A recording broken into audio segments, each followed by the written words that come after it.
ওকে, সবাইকে technique easy এডুকেশনের পক্ষ থেকে সবাইকে অভিনন্দন এবং শুভেচ্ছা। তো আমরা শুরু করেছিলাম কানেক্টরস, আমাদের দীর্ঘ পথ মানে চলছে কানেক্টরসের। তো অলরেডি এর মধ্যে 7টা পার্ট আমি শেষ করে দিয়েছি, কারণ যেহেতু আসলে এই টপিকটা আসলে অনেক বড়, তো এই জিনিসগুলো নিয়ে আসলে আমি একটু বেশি ডিটেলস করতেছি, কারণ আসলে এই জিনিসগুলো খুবই খুবই ইম্পর্ট্যান্ট, মানে কোনোটার চেয়ে কোনো অংশে কম না। সো প্রত্যেকটা নিয়মই অত্যন্ত ইম্পর্ট্যান্ট। সো এই কারণে আমি একটু পার্ট বেশি করতেছি, এই কারণে যে যাতে আমরা একসাথে অনেক বেশি করলে আমরা বোরিং না হই। তো এই জন্য পার্টগুলো কিন্তু একটু ছোট হচ্ছে, যাতে আমরা ভিডিওগুলোর ইন্টারেস্ট না হারিয়ে ফেলি। তো এই কারণে আমি কি করেছি, অলরেডি 8টা পার্টে কিন্তু চলে আসছি, হয়তো এর পরেও আরও 1-2টা পার্ট আমার নেওয়া লাগতে পারে। আমি চেষ্টা করব মোটামুটি 10টা পার্টের ভিতরে শেষ করার জন্য। আর ভিডিওগুলো ছোট করার উদ্দেশ্য হচ্ছে একটাই, যে আমরা লং টাইম যদি একটা ভিডিও দেখি, বা যখন আমি দেখি যে ভিডিওটা 1 ঘন্টা, 1 আওয়ার বা 50 মিনিটস বা 45 মিনিটস, সো অনেক সময় ইন্টারেস্ট হারিয়ে ফেলি। তো দেখা যাচ্ছে যে যদি 20 মিনিটের ভিতরে যদি সেই ভিডিওটা হয়ে থাকে, তাহলে আমাদের ইন্টারেস্টটা থাকতে পারে। কারণ অনেকেই মনে মনে কোয়েশ্চেন হইতে পারে, আরে পার্ট 8টা পার্ট আমি কিভাবে শেষ করব, বা এত পার্ট আমরা কিভাবে দেখব। আসলে এটা শিক্ষার্থীদের সুবিধার্থেই কিন্তু আসলে এই 8টা পার্ট করা হচ্ছে। মানে এইটা ভাবার দরকার নাই যে আমরা মানে অনেক বড় বড় ইয়ে করতেছি, আননেসেসারি জিনিস করতেছি, তা না। এখানে সবগুলো জিনিসই কিন্তু নেসেসারি, কোনো অংশই বাদ দেওয়া হচ্ছে না। সো এই কারণে সবাইকে আমি বিনীত অনুরোধ করব, যাতে কোনো একটা অংশ বাদ না দিয়ে বা কোনো একটা পার্ট না বাদ দিয়ে আমি যাতে কি করি, প্রত্যেকটা পার্টই দেখি। এই জন্য কিন্তু আমরা কি করছি, একটু কম সময় মানে আমরা পার্টগুলো একটু ছোট ছোট করে করছি। সো এটা আমরা একটু বেসিক্যালি মনে রাখা ট্রাই করবো আর কি। ওকে, তাহলে আমরা শুরু করি আমাদের রুল নাম্বার 21। রুল নাম্বার 21-এ আমরা একটা ওয়ার্ড লিখি, লেট অ্যালোন। অনেকের কাছে এই ওয়ার্ডটা পরিচিত থাকতে পারে যে লেট অ্যালোন আসলে জিনিসটা কি, বা লেট অ্যালোন দিয়ে আমরা সাধারণত কি কি করে থাকি। লেট অ্যালোন হচ্ছে আমাদের কাউকে ব্যঙ্গ বা বিদ্রুপ করার ক্ষেত্রে আমরা সাধারণত কি ইউজ করে থাকি। তাহলে আমরা লিখতে পারি যে ইউজিং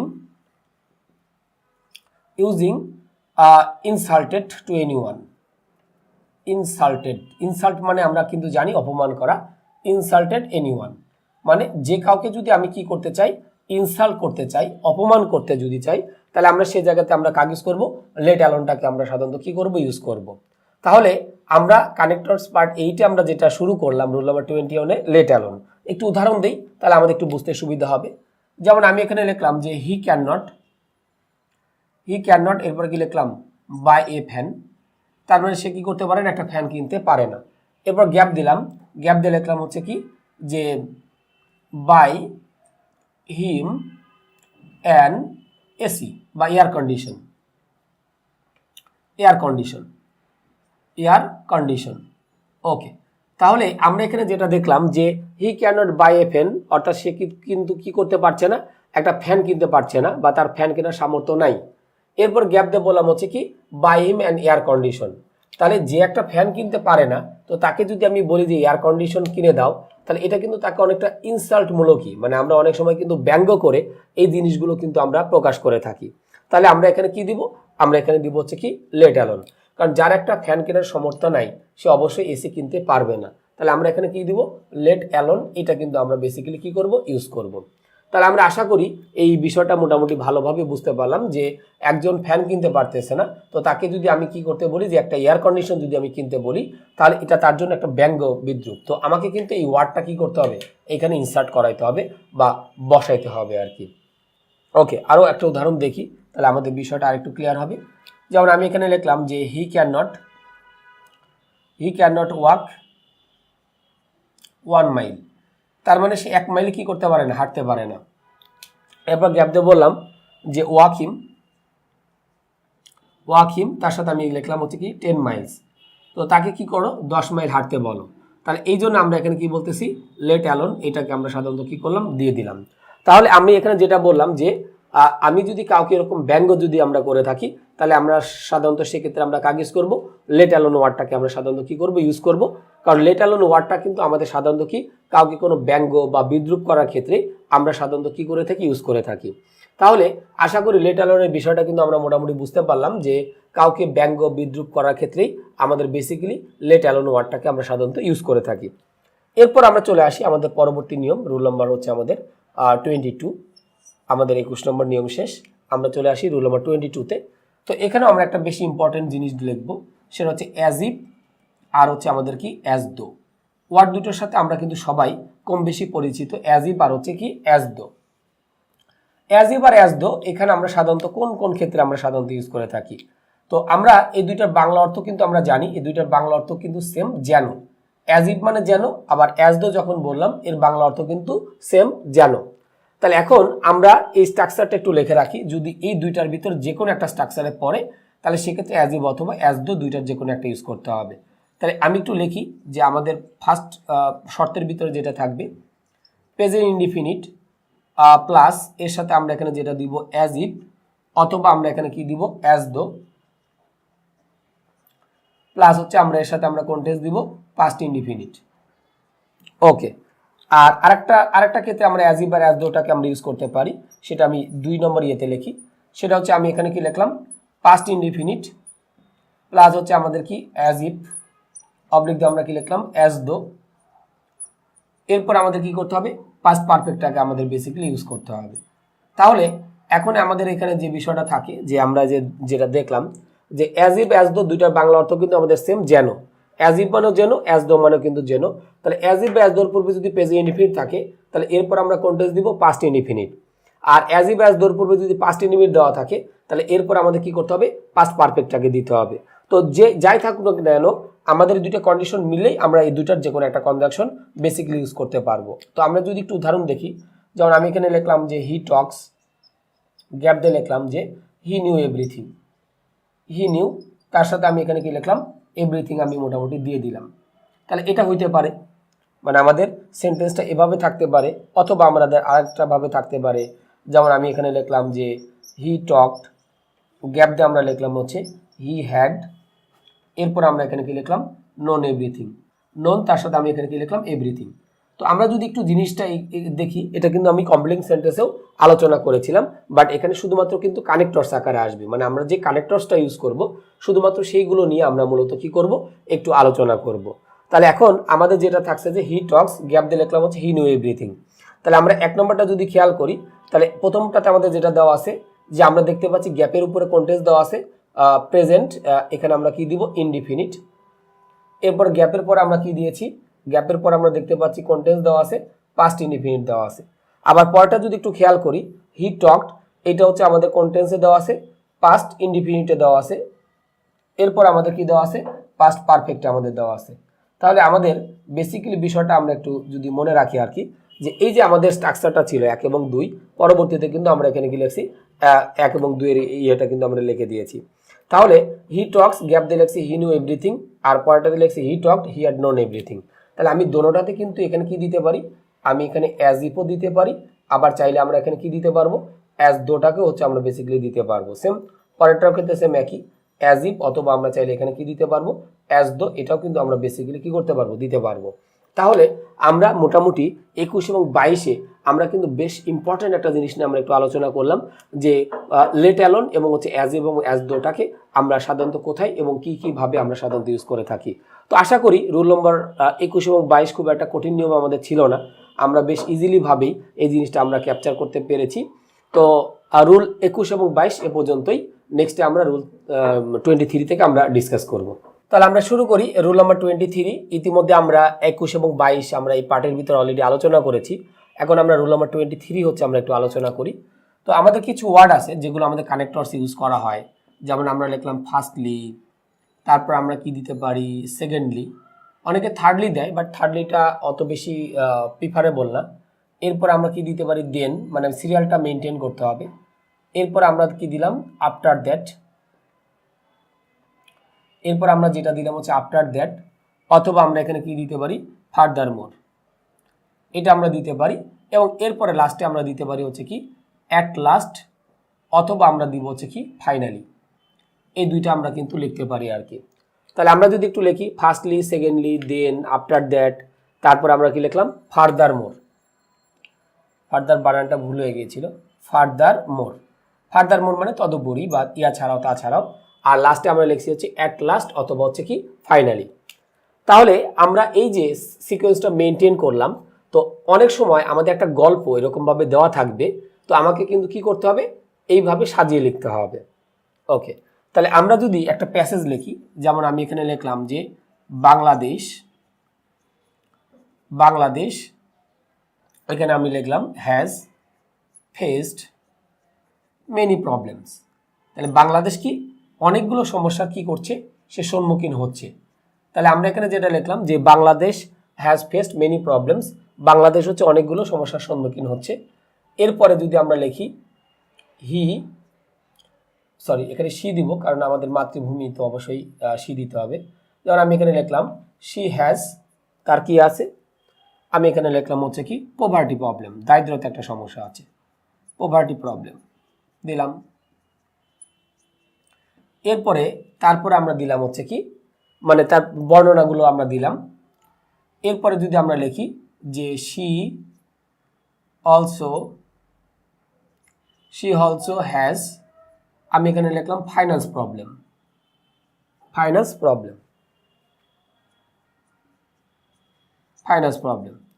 তাহলে সেকেন্ডলি আমরা এখানে দিতে পারি, সেকেন্ডলি তার হচ্ছে আমাদের কি আছে, ফাইন্যান্স প্রবলেম আছে। ওকে, তারপর আমি গ্যাপ দিয়ে লিখলাম ইট অলসো, এখানে আমরা যদি বলি it also has education problem. তাহলে আমি প্রবলেমগুলোর কি করছি, বর্ণনা কিন্তু আমরা করছি। আচ্ছা, তাহলে এখানে আমরা অলরেডি 3টা দিলাম, তো আমি ধরলাম যে এটা এ, আমাদের কানেক্টর যেভাবে আসবে এটা হলো বি, আর এটাতে আমরা কি দিলাম সি। তাহলে এ বি সি এই 3টা কিন্তু আমরা মোটামুটি এখানে দিলাম। এরপরে আমাদের আরো 2টা হচ্ছে আমরা যদি দেই, কারণ আমাদের 9, 10 আমাদের কানেক্টরস কিন্তু কয়টা থাকে, 5টা গ্যাপ থাকে। এরপরে আমি লিখলাম যে শুরুতে গ্যাপ দিলাম, গ্যাপ দিয়ে লিখলাম যে ইট হ্যাজ ফেসড, তার সাথে আমাদের দারিদ্রতা সমস্যা। তো এখানে আমরা যেটা দিতে পারি হচ্ছে কি ইলিটারেট প্রবলেম। ইলিটারেট মানে আমরা তো জানি অশিক্ষিত যে বিষয়টা, it has faced illiterate problem. Okay, এরপরে আমরা আরেকটা গ্যাপ দিয়ে লিখি হি হ্যাজ, এরপরে যদি আমরা লিখি হি হ্যাজ অলসো। এছাড়া হচ্ছে আমাদের আরেকটা প্রবলেম আছে, সেটা হচ্ছে কি আমাদের হলো যে যানজটের সমস্যা, তারপর হচ্ছে ইকোনমিক সমস্যা তো আমরা অলরেডি লিখেছি। আচ্ছা, হি হ্যাজ অলসো, এখানে আমরা লিখলাম হচ্ছে আর ট্রাফিক প্রবলেম। যেহেতু আমাদের জনসংখ্যা অনেক বেশি, সো আমাদের ট্রাফিক প্রবলেমটা আমাদের কিন্তু ইনক্লুডেড, আরও অনেক সমস্যা থাকতে পারে। তো আমি এর ভিতরে 5টা প্রবলেম কিন্তু ইনক্লুড করেছি। যে আমি এখানে যেটা লিখলাম শুরুতেই যে Bangladesh has faced many problems, Bangladesh হচ্ছে অনেকগুলো সমস্যার সম্মুখীন হচ্ছে। তো আমরা শুরুতে এ নাম্বার গ্যাপ দিয়ে লিখেছিলাম যে হি হ্যাজ পভার্টি প্রবলেম। তাহলে আমি যদি বলি যে তার মানে যতগুলো সমস্যা ছিল নিম্নরূপ ছিল, তাহলে আমরা এখানে কি দিব, প্রথমটা দিব হচ্ছে কি ফার্স্টলি, বা অনেকে আমাদের কি দিতে পারে অ্যাট ফার্স্টও দিতে পারে, কারণ যেহেতু এটা প্রথমে দেওয়া আছে। সো আমরা এখানে কি দিব, অ্যাট ফার্স্ট অথবা ফার্স্টলি, যেটা খুশি আমরা দিতে পারবো। তারপরে she has also finance problem, তার অর্থনৈতিক সমস্যা আছে। তাহলে আমরা বি নম্বরে আমরা এখানে কি দিব, আমরা দিব হচ্ছে কি সেকেন্ডলি। সি নাম্বার গ্যাপ দিয়ে বলা হয়েছে যে it has also education problem, তার কিন্তু আমাদের কি আছে, এডুকেশন প্রবলেম আছে। তো অনেকে থার্ডলি দেয়, বা থার্ডলিটা আমি প্রিফার করি না। তাহলে আমরা কি দিব, দেন দিব যে তারপরে তার কি আছে, মানে তার হচ্ছে যে আমাদের শিক্ষাগত যে সমস্যা সেটা কিন্তু আছে। এরপরে আমরা পরবর্তীতে গ্যাপ দিয়ে লিখছি ইট হ্যাজ ফেসড ইলিটারেট প্রবলেম, মানে অশিক্ষতার যে হারটা সেটা সে ফেস করে। তাহলে আমরা এখানে কি দিতে পারি, আফটার দ্যাট, অথবা আমরা এখানে দিতে পারি হচ্ছে কি ফার্দার মোর। আমরা চাইলে এটাও ফার্দার মোর, এটাও আমরা চাইলে কি করতে পারবো, দিতে পারবো, যেটা খুশি। আর একদম সবার শেষে যেটা করতে হবে অ্যাট লাস্ট, অথবা আমরা কি দিব ফাইনালি। তাহলে আমি এখানে দিতে পারি অ্যাট লাস্ট, অথবা আমি এখানে কি দিলাম ফাইনালি, আমি এখানে কি করলাম, বসিয়ে দিলাম যে he has also traffic problem. তার মানে আমাদের তার কি আছে, ট্রাফিক প্রবলেমগত যে সমস্যাগুলো আছে সে প্রবলেমগুলো কিন্তু সে কি করতে পারে, ফেস করতে পারে। তাহলে এই যে মোটামুটি আমাদের যে firstly, secondly, then, after that, furthermore, at last or finally আমরা কোথায় কিভাবে ইউজ করব, তো সেই জিনিসগুলো কিন্তু আমরা মোটামুটি এখানে কি করলাম, দেখে ফেললাম। তাহলে এই জিনিসগুলো শুধু আমাদের করলে হবে না, মানে দেখলেই শুধু হবে না, কার পরে কোনটা আমাকে বসাইতে হবে সেটা কিন্তু আমরা ওইভাবে দিব। যেমন আমি সাপোজ 1 কাপ চা বানাতে চাচ্ছি, তো এখন কি করতে হবে যে প্রথমত আমাকে একটা কেটলি নিতে হবে বা যে কোনো একটা পট নিতে হবে, তারপরে আমাদের কি করতে হবে তার ভিতরে পানি দিতে হবে, তারপরে হয়তো কিছু চা পাতা নিতে হবে, তারপরে আমাদের হচ্ছে কি তার সাথে কিছু সুগার অ্যাড করতে হবে, এবং লাস্ট ওয়ান আমাদের হচ্ছে কি কাপে ঢেলে দেন হচ্ছে আমাদের কি হবে মানে অ্যাট লাস্ট বা ফাইনালি সেটা আমাদের কি হবে তৈরি হবে। তো এরকম মানে আমাদের সিকোয়েন্স মেনটেন করার জন্য আমাদের কিন্তু এই জিনিসটা লাগবে যে firstly, secondly, then, after that, furthermore, এবং সবার শেষে আমরা কি দিব অ্যাট লাস্ট অথবা ফাইনালি, এটা কিন্তু আমরা দিয়ে দিব। আর আমাদের কিন্তু কানেক্টরস কিন্তু প্রবলেম থাকে কিন্তু 5টা। সো এই 5টা হচ্ছে আমরা মোটামুটি এখানে মোটামুটি হচ্ছে দেখে ফেললাম আর কি, যে যে কোন প্রবলেমগুলো আমরা সাধারণত ফেস করে থাকি। এরপর আমরা চলে আসি রুল নাম্বার হচ্ছে আমাদের কত 24-এ আমরা চলে আসি। রুল নাম্বার 24-এ আমি একটা জিনিস নিয়ে একটু ডিসকাস করব, সেটা হচ্ছে কি হোয়াইল। তো হোয়াইল এটা কিন্তু আমাদের একটা কনজাংশন। তো এটা আমাদের যে দুইটা জিনিসের কাজ করে, আমি একটু লিখে দিচ্ছি যে হোয়াইলটা আমাদের হচ্ছে কি প্রিপোজিশন প্লাস হচ্ছে কি কনজাংশন, দুটোর কাজই কিন্তু করে থাকে। যখন দেখব যে সেন্টেন্সে আমাদের দুটো ভার্ব আসতেছে তখন আমরা দেখি যে প্রিপোজিশন। ওকে, তাহলে হোয়াইল যখন আমরা বলছি তখন হোয়াইলটা প্রিপোজিশন প্লাস কনজাংশন দুটোর কাজই করবে। যখন দেখব সেন্টেন্সে দুইটা ফাইনাইট ভার্ব তখন হচ্ছে আমাদের হোয়াইলটা কি হিসেবে কাজ করবে কনজাংশন। আর যখন দেখব আমাদের সেন্টেন্সে একটা ভার্ব আছে তখন আমাদের হোয়াইলটা প্রিপোজিশন হিসেবে কাজ করবে। যেমন আমি এখানে লিখলাম হচ্ছে কি solving the problem, solving the problem. এরপর আমি লিখবো হচ্ছে কি উই ওয়েন্ট দেয়ার, উই তার সাথে আমি এখানে কি লিখছি ওয়েন্ট, তার সাথে আমি এখানে কি লিখলাম দেয়ার। আর আরেকটা যদি লিখি আরেকটা হচ্ছে আমি গ্যাপ দিয়ে লিখি, শুরুতে আমি দিই উই ওয়ার, আমি পাশাপাশি লিখছি যাতে আমরা বুঝতে পারি solving the problem, we were তার সাথে আমি কি লিখলাম সলভিং দ্য, তার সাথে আমি এখানে কি লিখলাম প্রবলেম দিলাম। এরপরে লিখলাম হচ্ছে কি উই, তার সাথে আমি এখানে কি লিখতেছি ওয়েন্ট, তার সাথে আমি এখানে কি লিখতেছি দেয়ার। তাহলে আমরা এখানে যে বিষয়টা দেখতে পাচ্ছি যে আমাদের এখানে কিন্তু দুইটাই কিন্তু আমাদের এখানে গ্যাপ দেওয়া আছে। তো আমরা শুরুর দিকে গ্যাপে আমরা যেটা লিখছি যে সলভিং দ্য প্রবলেম, এরপর কমাতে লিখছি হচ্ছে কি উই ওয়েন্ট দেয়ার। আর আরেকটা লিখছি we were solving the problem, এরপর কমাতে আমরা কি লিখছি উই ওয়েন্ট দেয়ার। তাহলে এই দুইটা সেন্টেন্স যদি আমরা একটু দেখি তাহলে আমরা বিষয়টা বুঝতে পারবো যে প্রথম সেন্টেন্সে আমাদের ফাইনাইট ভার্ব কিন্তু একটাই দেওয়া আছে, কোনটা শুধুমাত্র ওয়েন্ট, আর কিন্তু কিছু কিন্তু এখানে দেওয়া কিন্তু নেই। তাহলে আমরা এখানে যে কাজটা করতে পারি এখানে আমরা কি দিব হোয়াইল দিব। আর আমরা একটা বিষয় জানি যে শুধু যদি ভার্বের সাথে আইএনজি যুক্ত থাকে সেটা কিন্তু কখনোই ফাইনাইট ভার্ব হিসেবে কাজ করে না। যেমন আমি যদি এখানে একটা সেন্টেন্স বলি যে I going there, I going there, এটা কিন্তু কোনো সেন্টেন্স না। কেন? এই সেন্টেন্সের মধ্যে কিন্তু কোনো ফাইনাইট ভার্ব নাই, কারণ শুধু ভি প্লাস আইএনজি কিন্তু কখনোই ভার্ব হিসেবে কাজ করতে পারে না। বাট আমি যদি এখানে বলতাম যে আই এম গোয়িং দেয়ার তাহলে কিন্তু এটা ফাইনাইট ভার্ব। যদি আমি বলতাম আই ওয়াজ গোয়িং দেয়ার তাহলে হচ্ছে এটা আমাদের কিন্তু ফাইনাইট ভার্ব। তাহলে আমরা যেখানে দেখলাম যে আমাদের সেন্টেন্সে ফাইনাইট ভার্ব একটা দেওয়া ছিল, বিধায় আমরা এখানে কাজ করছি হোয়াইলকে। আর পরে যখন লিখলাম যে we were solving the problem we went there, তাহলে এখন আমাদের দেখা যাচ্ছে যে এখানে আমাদের কিন্তু দুইটা ক্লোজ অলরেডি আছে, মানে দুইটা ভার্ব কিন্তু আছে, এই যে ওয়ার সলভিং আর এখানে আমরা কি লিখছি ওয়েন্ট। তাহলে আমরা দেখতে পাচ্ছি যে এই সেন্টেন্সে কিন্তু দুইটা ক্লোজ আছে, তাহলে এখানেও আমরা কি ইউজ করতে পারবো হোয়াইল। আর হোয়াইল থাকলে আমরা সাধারণত কোন টেন্স ইউজ করে থাকি পাস্ট কন্টিনিউয়াস টেন্স হচ্ছে আমরা ইউজ করে থাকি। তাহলে while we solving the problem we went there, মানে যখন আমরা প্রবলেম সলভ করব তখন আমরা ওখানে যেতে পারবো, বা এখানে আমরা চাইলে দিতে পারতাম যে ওয়ার গোয়িং, এটাও আমরা চাইলে কি করতে পারতাম দিতে পারতাম। ঠিক আছে, যে যখন আমরা প্রবলেম সলভ করব তখন আমরা সেখানে যাব।